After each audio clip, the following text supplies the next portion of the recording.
ഇനി അടുത്ത antenna parameter ആണ് നമ്മളിവിടെ നോക്കുന്നത് ഡയറക്റ്റിവിറ്റി എന്ന്. ഡയറക്റ്റിവിറ്റി ഡിനോട്ട് ചെയ്യുന്ന ഡി എന്നാണ് പറയുന്നത്. നമ്മൾ കുറച്ച് മുമ്പേ പറഞ്ഞായിരുന്നു ഡയറക്റ്റീവ് ഗെയിൻ നമ്മൾ പറയാം. അത് തന്നെ അതിന്റെ മാക്സിമം വാല്യൂ ആണ്, മാക്സിമം ഓഫ് ഡയറക്റ്റീവ് ഗെയിൻ എന്ന് പറയുന്നതിനെയാണ് നമ്മൾ ഡയറക്റ്റിവിറ്റി എന്ന് പറയുന്നത്. അപ്പൊ അത് നമ്മളൊരു ഇക്വേഷൻ ആയിട്ട് എഴുതി കഴിഞ്ഞാൽ maximum radiation intensity of test antenna divided by average radiation intensity of test antenna. രണ്ടും ടെസ്റ്റ് ആന്റിനയുടെയാണ് വരുന്നത്. ഒന്ന് മാക്സിമം റേഡിയേഷൻ ഇന്റൻസിറ്റി, അടുത്തതെന്ന് പറഞ്ഞു കഴിഞ്ഞാൽ average radiation intensity of test antenna. അപ്പൊ നമ്മൾ അതിനെ ഡിനോട്ട് ചെയ്യുമ്പോൾ ആണെങ്കിൽ phi of theta comma psi. നമ്മൾ പറഞ്ഞ ഒരു ഡയറക്ഷന്റെ കേസ് വരുമ്പോഴത്തേക്ക് എപ്പോഴും ആംഗിൾസ് നമ്മൾ പറയുന്നുണ്ട്. Theta comma psi divided by phi average. രണ്ടും ടെസ്റ്റ് ആന്റിനയുടെ. നമുക്കിനി ഐസോട്രോപിക് ആന്റിനയുടെ കേസിലേക്ക് വരുമ്പോൾ directivity is equal to maximum radiation intensity of test antenna divided by radiation intensity of isotropic antenna എന്നാണ് വരിക. അപ്പൊ അങ്ങനെ വരുമ്പോഴത്തേക്ക് റേഡിയേഷൻ ഇന്റൻസിറ്റി ആകുമ്പോൾ 50 ആണ് നമ്മൾ ഡിനോട്ട് ചെയ്യുന്നത്.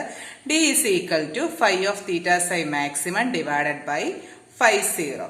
ഇതാണ് ഐസോട്രോപിക്കിന്റെ കേസ് വരുമ്പോൾ. അപ്പൊ നമ്മൾ ഇതൊന്നും കൂടെ എഴുതുവാണെങ്കിൽ നമുക്കറിയാം ആവറേജ് റേഡിയേഷൻ ഇന്റൻസിറ്റി എന്ന് പറയുന്നത് W ഡിവൈഡ് ബൈ 4π ആണ്. 4π ന്യൂമറേറ്ററിലേക്ക് വരുമ്പോൾ 4π psi theta phi maximum divide by W. W എന്ന് പറഞ്ഞാൽ ടോട്ടൽ റേഡിയേറ്റഡ് പവർ ആണ് നമ്മളിവിടെ എടുക്കുന്നത്.